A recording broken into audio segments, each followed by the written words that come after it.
sepertinya banyak bercandanya daripada seriusnya. Maka saya mengawali kebaikan wa ahsan qawlan da'atillah. Ad-da'atillah da'a di sini tidak hanya mengajak tetapi ada ad'u ilallah. Apa yang diajak ad'u ilallah? Ana wa min taba'ani. Saya mengajar dengan nur basyirah bil karam hikmah supaya kita keluar.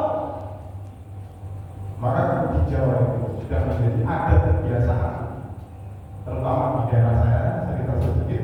Kalau ngomong itu musola ramai, mungkin ya di sini pun begitu lebih ramai di desa. Bapak-bapak, ibu-ibu yang dimuliakan Allah juga punya referensi tersendiri tentang maulid. Bagaimana suasananya, hingar-bingarnya. Kita gembira, ya bergembira terhadap apa? Bergembira terhadap milad Rasulullah SAW, kelahirannya yang mulia baginda Nabi SAW.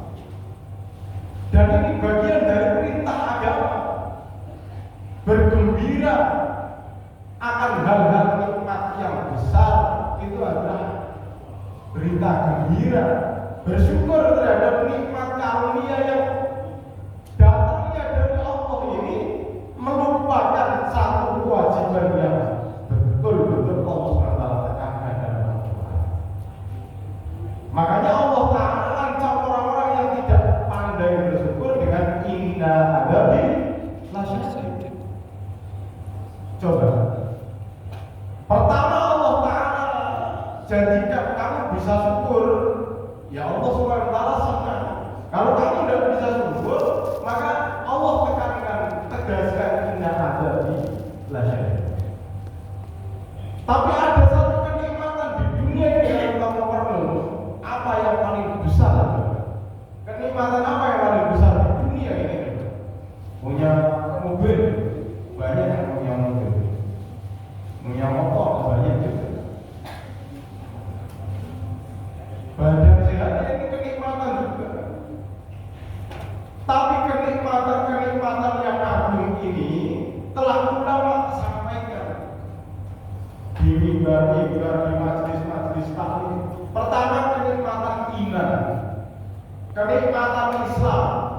Tapi bagaimana iman dan Islam ini bisa masuk ke dalam diri kita kalau tidak adanya Rasulullah SAW? Maka Rasulullah SAW ini menjadi nur untuk awal. Maka ada satu ulama yang betul-betul ahli matematika. Dia berpikir tiap hari tentang angka-angka dari mulai 1, 2, 3 terus. Sampai muridnya itu iskal ini katanya wali, tapi guru saya ini share, tapi dia kok jarang ngaji kita, malah fokus terhadap ilmu-ilmu digital, ilmu menghitung apa. Baru setelah itu muridnya dimimpikan. Apa yang dimimpikan muridnya? Allah Ta'ala dialogkan dia dengan malaikat. Dialognya apa? Dialognya Allah Subhanahu wa Ta'ala bertanya. Allah Subhanahu wa Ta'ala bertanya, bagaimana muncul angka 2, angka 3, angka 4 dan seterusnya itu dari angka wahid. Maka wahid ini disebut nuqthah. Angka sampai 1 triliun ini pun cikal bakal dari mulanya angka 1. Wahid, ismail, salah, khamsah dan seterusnya itu cikal bakalnya angka 1. Tidak ada angka 1, maka tidak ada ismail, salah, khamsah, sitah dan seterusnya. Maka menjadi wajar ketika Rasulullah SAW dilahirkan ke dunia, lahir ke dunia, maka itu akan meredam kebatilan tanpa disadari. Kebatilan yang digambarkan pada masa jahiliyah itu telah tiada. Maka digambarkan dalam syair, anta syamsun anta badrun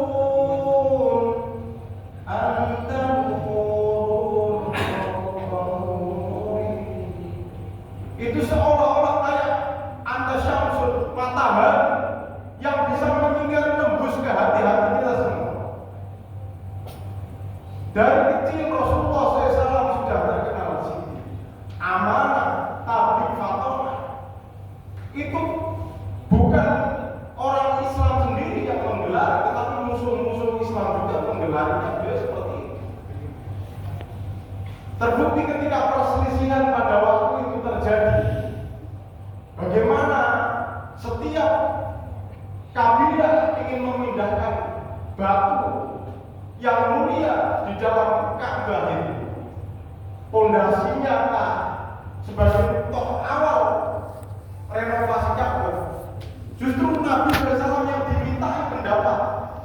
Seketika itu Nabi SAW membentangkan kainnya dan batunya diletakkan, lalu setiap kabilah pemimpinnya memegang ujung-ujung. Ini aneh hadirin. Kalau kita perhatikan aneh. Anehnya apa? Sudah jelas Muhammad itu dimusuhi, Muhammad itu dihina, dicaci.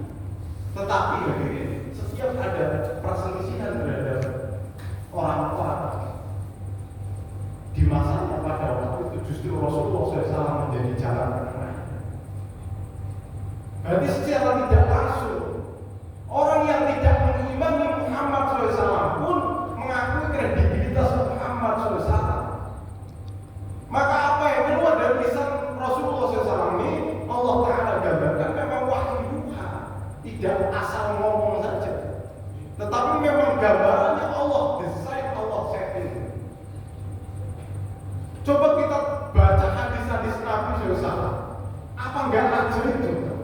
Kata Nabi SAW, sumu jawabnya tasbih, puasa menyenangkan. Kemudian Nabi SAW menggambarkan perut itu sepertiga udara, sepertiga air, sepertiga makanan. Coba isi makanan semua. Manusia 1 jam, 2 jam, 3 jam ke sana mati. Air semua, dan bakal benar. Terbukti ketika kita hidup di akhir zaman seperti ini, hadirin yang dimuliakan, di mana orang-orang menggali keilmuan dengan tinggi, tidak sadar hal-hal yang dibicarakan Nabi SAW 1400 tahun yang lalu terjadi kebaikan-kebaikan itu. Ajaib kok bisa tahu bagaimana pembagian udara, pembagian air, pembagian makanan, kok bisa tahu dari mana. Kemudian ada lagi keunikan Nabi SAW yang semua ucapan Nabi itu betul-betul terjadi, tidak hanya dulu, tetapi terjadi sekarang.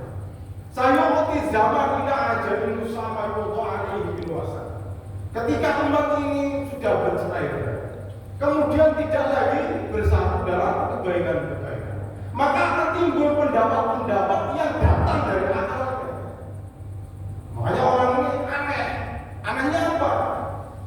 Dia mengatakan bahwa ini tidak sesuai dengan Nabi. Ini tidak ada dalilnya dari Nabi SAW. Ini kreasi. Bukan ada dalilnya, tetapi kamu yang kitabnya belum banyak baca. Sayyidina Bilal radhiyallahu ta'ala, ada salah satu sholat namanya sholat syukur wudu. Itu terjadi justru Bilal dikabarkan oleh Nabi SAW, aku mendengar sendal kamu sampai di surga Allah SWT. Kok bisa kamu punya amal seperti itu? Ya? Baru beliau bercerita, saya itu ya Nabi. Saya kalau setelah sholat itu lalu berdoa kepada Allah, berzikir, la ilaha illallah itu syaratnya kalau kita teliti dalam Sahih Bukhari, teman-teman. Itu memang ada identik dari Bilal. Kemudian ada lagi sholat syukur wudu, di mana orang wudu lalu sholat, wudu ini biasa bilang nih, wudu habis wudu sholat, kemudian sholat syukur wudu. Ini menjadi amal yang sangat kinclong ya dalam Nabi SAW. Dan Nabi puji. Ada lagi Sayyidina Akasyah. Pernah dengar doa Akasyah ini? Pernah dengar? Nah, doa Akasyah itu biasanya berteman atau bergandengan dengan doa Kanjeng Rasul. Dan ini di kalangan pesantren biasanya dia ini mendawamkan ketika umur dapat sebagai oleh-oleh hadiah di hari tua. Kenapa? Karena doa-doa seperti itu memang doa-doa pilihan. Yang mendengar pun pilihan, yang mengamalkan pilihan. Sekarang tidak dipilih bagaimana oleh Allah SWT. Sejak kapan kita dengar ada sholat duha? Sudah dari dulu. Sholat tahajud sudah dari dulu. Kerjaan coba berat. Tanpa izin Allah SWT berat terus. Lalu agama ini hanya menjadi simbol masuknya ke otak kanan, telinga kanan, keluar ke telinga kiri saja. Kalau ini terus-menerus terjadi, yang ada penyesalan, tidak hanya kolil tapi ada. Itu yang menjadi keseriusan. Jadi poin intinya sudah 7 menit. Poin intinya ini yang pertama saya mengajak bersyukur kepada Allah. Poin yang kedua, saya mengajak tidak ada kehidupan yang paling absolut kebenarannya perlu dibuktikan kecuali qul in kuntum tuhibbunallah fattabi'uni yuhibbukumullah wa yaghfir lakum dzunubakum wallahu ghafurur rahim. Kalau kamu ingin sampai kepada Allah, tidak ada jalan apapun kecuali hanya satu jalan saja, jalannya yang mulia Rasulullah SAW. Yang berapa tadi? Oke. Yang ketiga, saya mengajak kepada kita apa saja yang sudah kita tahu. Entah itu sholat duha, sholat tahajud, kemudian sholat berjamaah, terutama hukum-hukum Allah itu sedikit demi sedikit kita kerjakan. Berat. Jahadu fina anahdiyana subulan. Kata jahadu itu bukan berarti langsung bisa tebal, bisa keluar terus kencang gitu. Tapi ada etika bil amali setiap saat terus diperbaharui. Maka keislaman yang masuk ke nurani kita sebaiknya dengan ditentukan dari keputusan kita mengikrarkan diri kepada Allah dengan serius. Maka dengan apa? Dengan basyirah. Kalau sudah basyirah, Anda akan matahari yang keluar.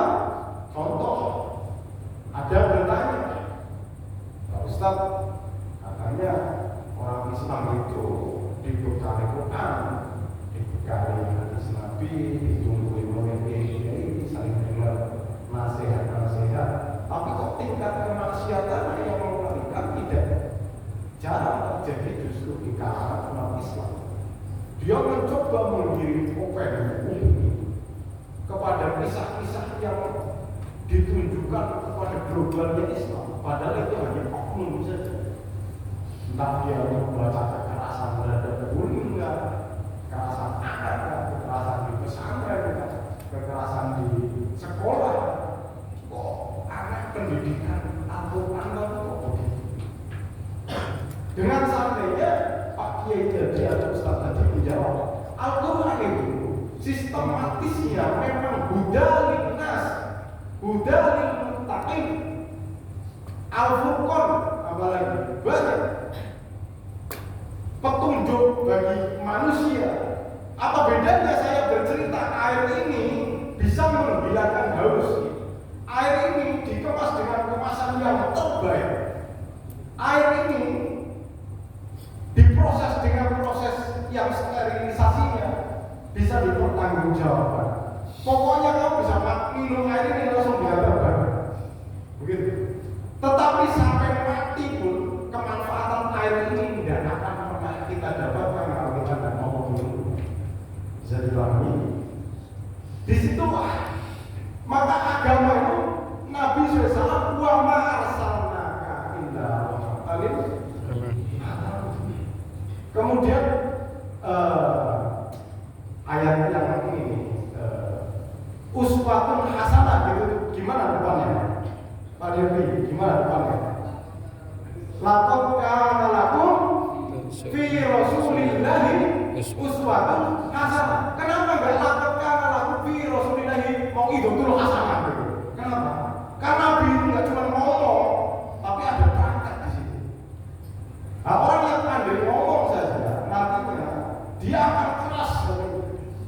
Saya ini pintar nggak ngomongnya, nanti kena sama hatinya. Maka orang yang paling berdosa di kalangan banyaknya manusia adalah orang yang pandai berbicara tetapi sedikit amal. Di sini menjadi hujah untuk diri kita sendiri. Bagaimana kita ketakutan lebih dari orang lain. Tetapi agama ini tidak hanya menuntun diri kita untuk beruswatun hasanah, tetapi juga mau idhatun hasanah. Nabi juga mengajarkan fa'alam.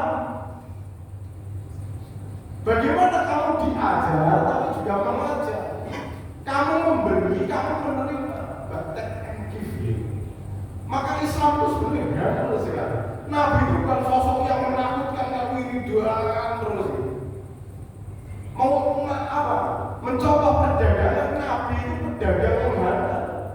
Terbukti pada waktu kecil Nabi SAW sudah dididik melihat betul bagaimana sepak terjang perdagangan, tidak hanya kecil-kecilan tapi sudah lintas negara. Dari Habasyah datang ke Madinah, Madinah datang ke Mekah. Terbukti Nabi SAW ketika menjadi suami Khadijah radhiyallahu anha, juga beliau berdagang yang sangat keren. Mencontoh apa? Politiknya. Beliau diplomat dulu. Raja-raja loh, hanya disunati saja dengan kata Rasulullah SAW bisa masuk Islam. Apa?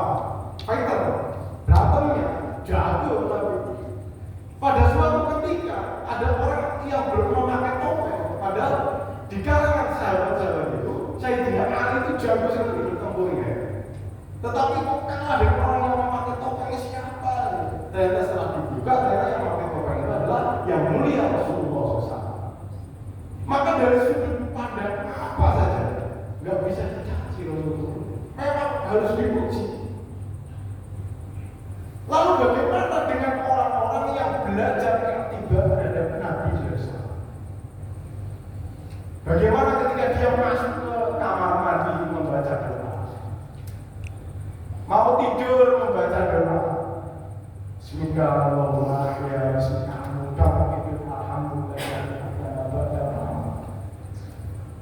Mau makan terus. Ini kerjaan terus, hasilnya berkah dunia dan berkah akhirat. Allahumma shalli ala sayyidina Muhammad. Maka hari ini yang dimakan Allah SWT ini udah 7 menit lagi, tapi udah 14 menit lagi. Sekarang waktunya kita bercanda. Tapi bercandanya saya ini tidak bisa bercanda juga. Kalau saya ini bapak-bapak yang di depan ini udah mengingatkan saya, nanti Ustaz kalau sama supaya lucu ini bapak dua, ibu dua, bapak dua dan dua disingkat saja. Justru itu menjadi ketidakseriusan buat saya, tetapi saya berpikir subhanallah indah sekali. Di sini tuh indah sekali. Gak indah bagaimana coba? Kita makan, tinggal makan. Musola fasilitasnya luar biasa. Teman-teman yang ada beli gitu. Itu kalau kita lihat hakikatnya dengan dalam, dia sedang memperjuangkan anak istrinya, entah keluarganya atau diri di kampung. Cuma teliti saja. Kadang kita, wah ini sebel nih sama teman ini. Wah enggak enak. Sudut pandangnya diubah. Itu orang itu hakikatnya dia seorang ayah sedang belajar berjuang untuk menafkahi anaknya. Coba, nanti kalau sudut pandang itu dibawa ke situ, kita tidak ada alasan untuk membenci teman-teman di sini. Nah, di antara sifat-sifat Nabi SAW bisa seperti itu, merubah musuh menjadi apa? Nah, semua sahabat yang digelari radhiyallahu anhu, radhiyallahu anha, awalnya kan melaknat Nabi. Awalnya apa? Membenci Nabi. Lalu Allah kasih hidayah sehingga dia yang tadinya mau membunuh Nabi sekarang menjadi perisai Nabi SAW. Hebatnya Nabi. Tapi setelah menguasai batiniahnya, tidak perlu disuruh ini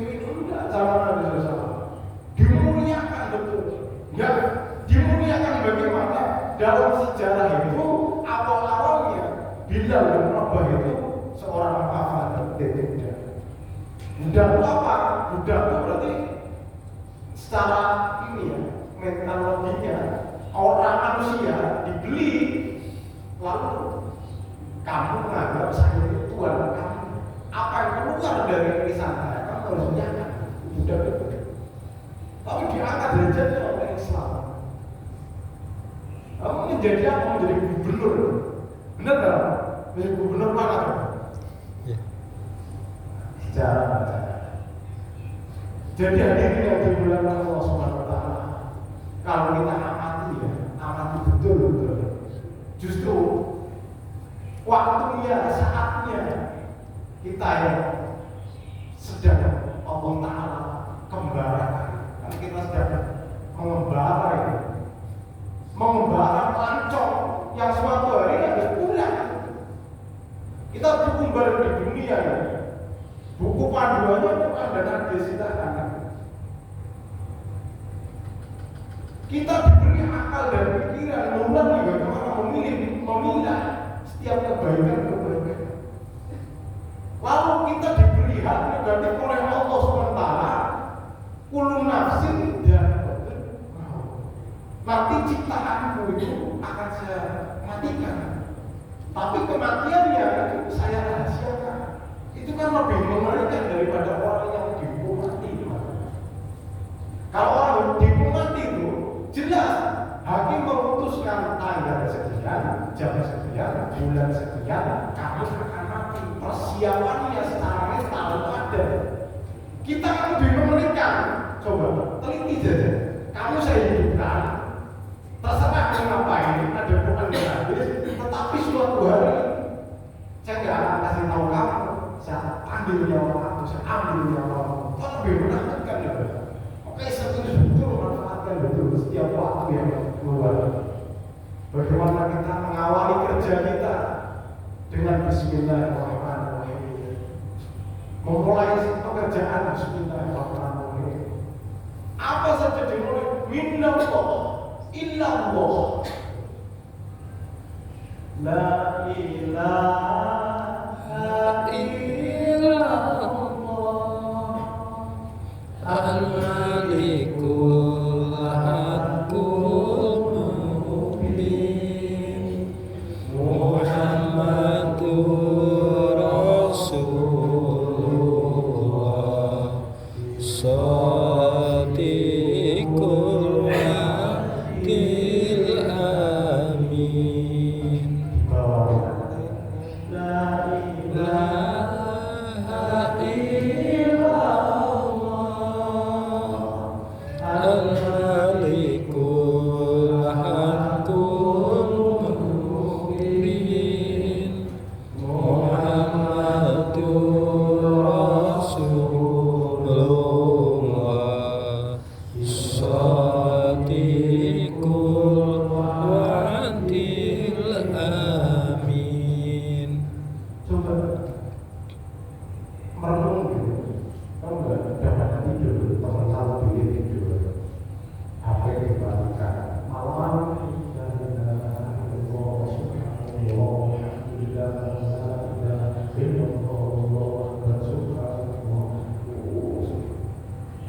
satu jam, 2 jam mungkin bosan, 1 hari, 2 hari mungkin bosan. Lama-lama masa Allah nggak tolong orang yang menangis seperti itu. Sekali Allah tampakkan pertolongannya luar biasa. Agar Allah Ta'ala berikan kelebihan terhadap. Karena itu janji Allah. Kalau min haitsu la yahtasib itu tidak diberikan ke semua manusia, tapi yang diberikan kepada manusia yang menanam tawakal ala Allah fahuwa hasbuh. Baru tawakal ini hasilnya adalah rezeki yang sifatnya min haitsu la yahtasib. Kalau kasar, semua manusia bekerja dapat hasil. Semua orang bisa punya dapat hasil, tapi dapat keberkahan itu tidak semua orang dapat keberkahan. Coba kita lihat yang ngomong bahwa yang di kampung kita perantau bertahun-tahun ya. Pulangnya bahwa itu masih begitu saja, pakai sarung, musola, merokok, santai, hidupnya damai. Paling tahunya musola, ikut yasinkan terus gitu. nggak berubah. Padahal udah kemana-mana beliau itu. Tapi kebahagiaannya itu disetting oleh Allah SWT bisa membuat kita iri dan kita iri. Sayangnya sudut pandang yang kita kerjakan ini melihat perkara-perkara ini hanya yang nampak saja, tidak sampai esensi. Padahal esensi itu tidak bisa dijelaskan. Contoh, sebut rasanya manis. Coba jelaskan manis itu seperti apa. Sampai mati saja tidak akan bisa dijelaskan. Coba, tidak bisa dijelaskan manis itu seperti apa ya. Pokoknya inilah itu ngaco itu bahasa ngaco, tidak bisa dijelaskan. Nah, orang-orang yang diberi kenikmatan itu Allah Ta'ala berikan sakinah. Sakinah itu kedamaian. Khusyuk adalah tingkatannya di atas khusyuk wal khudu. Khusyuk itu tomakinya, naik lagi khusyuk, naik lagi wal khudu. Sampai sholat itu menjadi perilaku. Bacaan sholat Allahu Akbar, artinya Ustaz Allah Maha Besar. Kemudian Ustaz Allahu Akbar kabiru, masih bisa saya jelaskan. Loh, karena dia sudah istiqomah, dia lambat-lambat bertanya lagi, Pak Ustaz, saya sudah mengerjakan sholat ini, cuma masalahnya sholat yang saya kerjakan itu Allah terima. Seandainya Allah terima, apa nih tanda-tandanya saya berapa ini? Coba, bagaimana menjelaskan akhir-akhir? Tapi Allah Ta'ala justru jawab itu semua dalam Al-Quran. Kalau inna sholata tanha anil fahsya'i wal munkar, di antara tanda Allah terima sholat kamu loh, dampaknya adalah hilangnya keburukan-keburukan yang kita kerjakan. Begitu. Nah, kita masih di level mengerjakan dakwah. Apa bedanya dengan saya cerita? Kamu memang haus banget, kita sangat haus. Saya cerita loh, mau minum air ini sangat segar, bermanfaat, ini. Tidak minum, nggak bisa merasakan manfaat daripada air. Allahumma sholli ala sayyidina Muhammad. Sudah waktunya, boleh banget yang belum laku lagi. Tenang, yang punya sambutan, tapi semoga Allah berikan kemudahan kembali. Amin. Yang punya cita-cita di rumah, semoga Allah ijazah rumahnya. Di malam yang mulia ini, semoga Allah SWT angkat derajat ibu kita, bapak kita, amin. Dan bismillah, malam ini kita semangat untuk memperbarui iman dan kita. Amin. Kita sambut. La ilaha illallah al-malikul ahadul mu'min Muhammadur Rasulullah shadiqul adil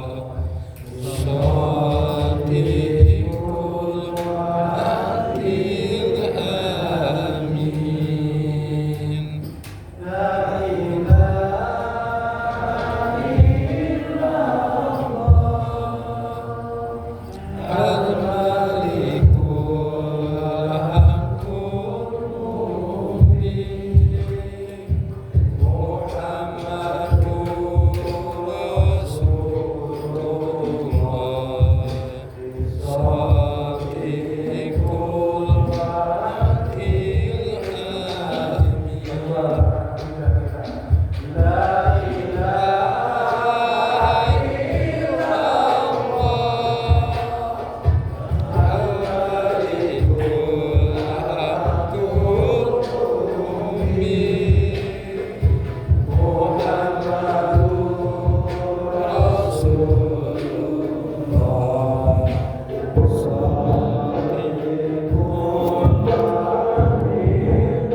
Amin.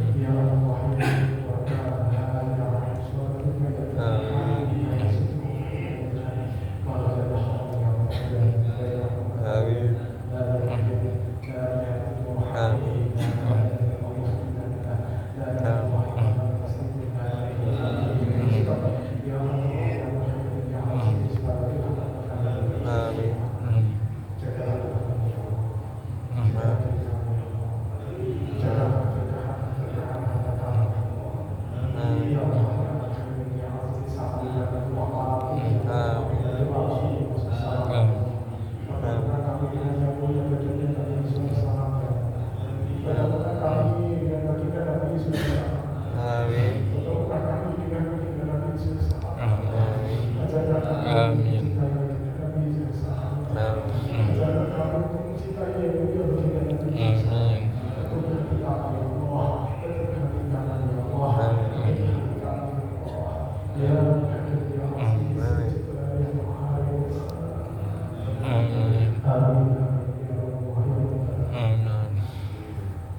Allah